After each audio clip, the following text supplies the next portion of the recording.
ሩታ ከሀገር ለመውጣት ወሰነች። ቤተሰቦቿ ፈቃደኛ አልሆኑም።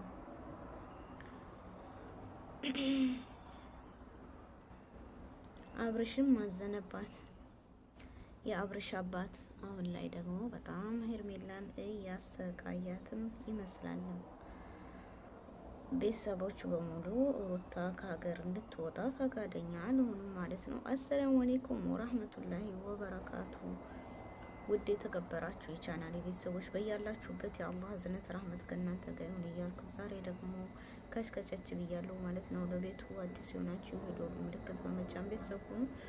ቤተሰብ የሆናችሁ ደግሞ ላይክ ሸር እያረጋችሁ አጠናክሩ ማለት ነው። ዛሬ ላይ የመጣሁትኝን እንግዲህ ሩታና በአብርሽ መካከል ወይም ደግሞ ሩታ ከሀገር ልትወጣ ነው። ሩታ እንግዲህ አሁን ላይ ሁሉንም ተሰናብታ ከሀገር ወጣለሁ ብላ ሁሉንም አስቸግራለች ጋሼ።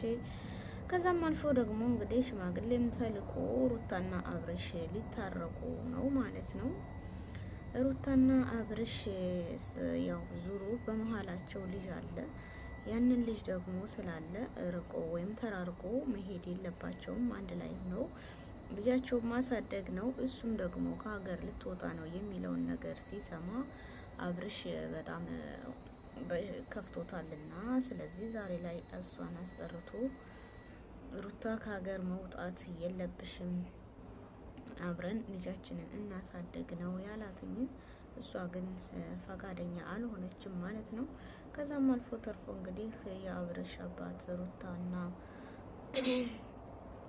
አብርሽ መጣለታቸውን ስለሚያቅም ከዚህም ቀደም እኔ በህይወት እያለሁኝ አብርሽ ከሄርሜላ ጋር ህይወት አይቀጥልም ነበር ያለው። አሁንም ቢሆን እንግዲህ የአብርሽ አባት ሄርሜላን ከልጄ ህይወት እያለ ከልጄ ህይወት ውጪ ብሎ እንግዲህ ደግሞም ደጋግሞ አስጠንቅቋታል። ሄርሜላ ግን ልትሰማ አልቻለችም። ከአብርሽ ህይወት እንደውም ይባስ ብላ ቬሎ ለብሳ እንሞሸር ነው ያለችው ማለት ነው። ቀለበት ማምጣት አድርገልኝ ያለችበት ጊዜ ይመጣል ማለት ነው። የሰው ባል አንዳንድ ጊዜ መቀማት ወዴት ነው? አብርሽ ደግሞ ለሩታ ያልሆነ ላንቺ አይሆንም። ነገ ጧት ነግመኔ ማለት አለብሽ። አንቺ የአብርሽ ቤተሰቦች አይወዱሽ፣ አያከብሩሽ። እንዴት ልጃቸውን ወስደሽ በዛ ላይ ደግሞ አብርሽ ነገ ጧት ልክ እንደ ሩታ ቢያደርገሽ አንቺ ማናለ ብለሽ ታስቢያለሽ ማለት ነው። አሁን ላይ እንግዲህ ሩታ በአብርሽ ሰዎች በጣም እየተረበሸች ስለሆነች ሰላሜን ስላጣሁኝ ከሀገር ወጥቼ እኖራለሁኝ ብላ እንግዲህ ወስናለች ማለት ነው። በውሳኔዋ ደግሞ ማንም የሚደራደር የለም። እኔ ራሴን አማክሬ ወስኜ ነው፣ ስለዚህ ማንም አይገባም እና አሁን ከሀገር ልወጣ ተነስቻለሁ ብላ እንግዲህ ለአብርሽ ነግረዋለች። አብርሃም ደግሞ በነገሩ ያው ደስተኛ ስላልሆነ አይሆንም ብሎ ከልክሏታል ማለት ነው። ቅሪ እያለ እየለመናን ነበረ፣ ሳይሆን ነበር እንጂ አንጥሮ መጠቆስ ነው የሚባለው። አሁን ምን ያደርጋል፣ ድስት ድዶ ማልቀስ ሳይሆን ነበር እንጂ አስቦ መደቆስ ይባላል። እንግዲህ አሁን ከተነሳች በኋላ አብርሽ ኦኦሬ እያለ ነው። ወዴት እየሄደ ነው? እኔ የቤቴን ቁልፍ እሰጥሻለሁ፣ ልሰጥሽም ነው የመጣሁትኝንም። ስለዚህ ከልጃችንን አብረን ማሳደግ አለብን እንጂ ከቤት መውጣት ወይም ሀገር መሄድ የለብሽም ተብሏል። ትናንትና ያው እህቷንም አይታችኋል። ለምናት አለኝ ሩታ ከሀገር መውጣት የለብሽም ብላታለች ማለት ነው። እንግዲህ ሩታ ደግሞ አሁን ላይ በጣም አምረራ ከሀገር ወጣለሁ ብላ ተነስታለች ማለት ነው። ይሄ መሆን የለበትም ነው የምንለው። ዛሬም ነገም እንግዲህ ሩታና አብርሽ ያው አይለያዩም ብለን ነው የምናስበው። ሁሌም መቼም ቢሆን አይለያዩም። አዎ አንድ ላይ ናቸው የሚሆኑት። ዛሬም ነገ አብረው ይሆናሉ ባላ ፈቃድ እንላለን። ያው አሁን ላይ የአብርሽ ሰዎች ወይም ከሌላ ያሉት እንግዲህ ሩታ እየረበሿት ሰላሟን ስላሳጧት እሷ በነገሮቹ በጣም ሰላሜን እንድኖር ነው የምፈልገው ብላ እንግዲህ ብተነስታ ትቆርጣለች ማለት ነው። ግን ቢሆንም አብርሽ ደግሞ እኔ ያስተካክላለሁ ብሎ ነግሯታል። ቀጣይ ደግሞ እንግዲህ ምን እንደሚሆን ምናይ ይሆናል ማለት ነው። ያው ሩታና አብርሽ ዛሬም ነገም እንደማይለያዩ ተስፋ አለን።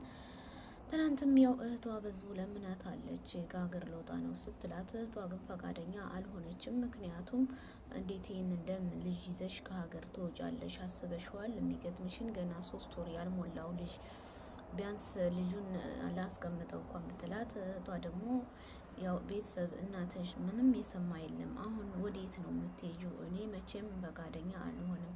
ምንድን ነው አንቺ አብደሻል እንዴ? የደረሰብሽን እኮ አውቃለሁ። ቢሆንም ደግሞ ከሀገር መውጣቱ ምንም ትርጉም የለውም እያለች ነግራታለች። የእህቷን እንግዲህ ትልቅ እህት መከታ ነው ቢባልም መስማትም ይኖርብሻል።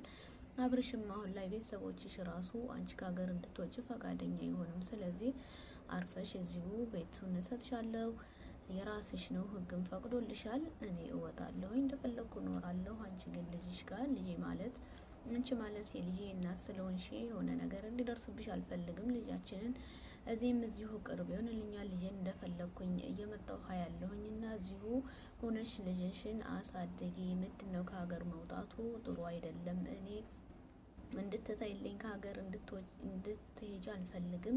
ማንም ቢሆን አይፈቅድልሽም። አንቺም ደግሞ ሰላም አታገኝም ብሎ ነግሯታል። እንግዲህ ሩታ ግን አሁን ላይ ተነስታለች። ማንኛቸው እንደሚያቸንፉም አናውቅም። እንግዲህ ሩታን በቤተሰቦቿ ፈቃደኝነትን እኔ ያሳምናቸዋለሁ ብላለች። እንግዲህ አንሎ ተነስታለች። እኔ ቤተሰቦችን ፈቃድ እኔ ራሴ ነኝ የማሳምነው፣ አንተ ይሄዳል፣ ስለዚህ ስለ እኔ አያገባህም ብላለች። እንግዲህ በቀጣይ ደግሞ ምን እንደሚሆኑም አናውቅም። አሁን ላይ ግን ያው የአብርሽም ወንድም ፈቃደኛ አልሆነም። ደግሞ አሁን ከሀገር ልትወጣ ነው ሲባል እንግዲህ ምን እንደሚሰማው ያው አብረን የምናውቅ ይሆናል። አይደለም ከሀገር ልትወጣ ነው ተብሎ እዛውና ራሱ አብርሽንና ሩታን ለማስታረቅ ብዙ መከራ እያየ ነው ማለት ነው። ግን ያው እንግዲህ አሁን ላይ ምን አይነት እንትን እንደሚልም አናውቅም። ያም ሆነ ያም አብርሽና ሩታ ዙሮ የትም እንደማይራራቁ ሁላችንም እናውቃለን። ሄርሜላ ደግሞ የአብርሽ ቤተሰቦች ውጪ እያሉ እንደዛ እየመጎትሽ አንቺ አብርሽን እንቅ አድርገሽ የኔ ነው ማለት ላንቺም ቢሆን ሰላም አይሰጥም። የልጅ አባቱ ነው። በዛ ላይ አሁን ላይ በእርግጥ ከሩታ ጋርም ቢለያዩ ወይሆንም ነገር ቢሆንም ያው ልጅ አለው። ግን የቤተሰብ ክብር ይበልጣል እላለሁ ማለት ነው። ክብርሽን ስታስጠብቂ ነው ላንቺም ክብር የሚኖርሽ ማለት ነው። እና ነገም ዛሬም እንግዲህ ሩታና አብርሽን አንድ እንዲሆኑ የሁላችንም ደስታ ነው። ግን ደግሞ በተቃራኒው ደግሞ አብርሽና ሄርሜላንም አንድ ላይ እንዲሆኑ የሚያደርጉ ሩታን ከህይወቱ የሚያስወጡ ብዙ አሉና ግን አብርሃም ደግሞ ከሩታ ቢያንስ የጋራ የሚያደርጋቸው ልጃቸው ስላለ አብረው ቢኖሩና አብረው ልጃቸውን ቢያሳድጉ የሚል ሀሳብ ነው ያለኝ። እሱም እንደዛ ነው የመከራት። እንግዲህ ዞሮ እዛም ሆነው ያም አብርሃም አሁን ላይ ሩታ ከሀገር ልትወጣ ነው ስትል በጣም ደንግጧልም ተደናግጧልም ማለት ነው። እሱም ተረባብሿል። ይሄ መሆን የለበትም እላለሁኝ። አብራችሁ ናችሁ ልጃችሁን አሳድጉ እንላለን ማለት ነው። ሁሌም እንወዳችኋለን። ሄርሜላ ከህይወታቸው ወጣ ብትያው ይስማማሉ። ሩታ በነገሮቹ ላይ በጣም እዚሁ ሆነሽ ብታስብ እንጂ ከሀገር መውጣቱ ጥሩ አይሆንም፣ ላንቺም ለልጅሽም ማለት ነው። እንግዲህ የአብርሽም አባት ሄርሜላን ከልጁ ህይወት እንዲወጡ ብዙ ጊዜ አስጠንቅቋታል። መቼም ዛሬም ነገም ቢሆን ሄርሜላ ግን ያው የምትሰማ አትመስልም እንጂ አንዳንድ ጊዜ ማለት ነው። አብርሃም ደግሞ ከሩታ ጋር ከሄርሜላ ጋር ያለህን ነገር ብታቆም ነው እንጂ እንደዛ ሆኖ ከጎን ያሉትንም ሰዎች ከሩታ እንዲርቁ ማድረግ አለብህ እንላለን። በተረፈ አላህ ሱብሃነሁ ወተዓላ ይጠብቀን ይጠብቃችሁ እያልኩ ቪዲዮውን ከዚህ ወሰናበታችኋለሁኝ። እንግዲህ ውዶችዬ አላህ ሀገራችንን ሰላም አላህ ያደርግልን፣ ወጥቶ ከመቅረት ሁሉ ይጠብቀን። በዚሁም አጋጣሚ ደግሞ ለማስተር አብነት ዱዓችሁና ጸሎታችሁ አይለይ ማለት ነው። ሁሌም ቢሆን ማስተር አብነት የአንድ ብዙ ወንድማችን የድሆች አባት ወንድማችን ነው። ሁሌም ዱዓ ጸሎት እናድርግለት እላለሁኝ። አብርሽና አብርሃም ደግሞ ዙሮ ሊገናኙ እኛን መከራ ያስገቡናል። ኧረ ወዴት ነው ነገሩ? ወዴት እንደሚሄዱ ማናቅም ማለት ነው ውዶቼ። እና ባይ ባይ፣ እወዳችኋለሁኝ። ከዛም አልፎ እንግዲህ ውዶቼ ስራ ፈልጉልኝ። ስራ ከፈታሁኝ በጣም ቆየሁ። አማነ ለኸይሩ ስራ አማነ ሁሌም ዛሬም ነገም የምነግራችሁ ይሄ ነው። እና እና ቪዲዮ ላይክ ሼር አድርጉ። ወዳችኋለሁ ሀባይቦቼ። መልካም ጊዜ ይሆንልን። መልካም ቀን። አላህ ይጠብቀን። በያላችሁበት ያለ እዝነት ራህመት ሁሉ ከእናንተ ጋር ይሁን። ባይ ባይ።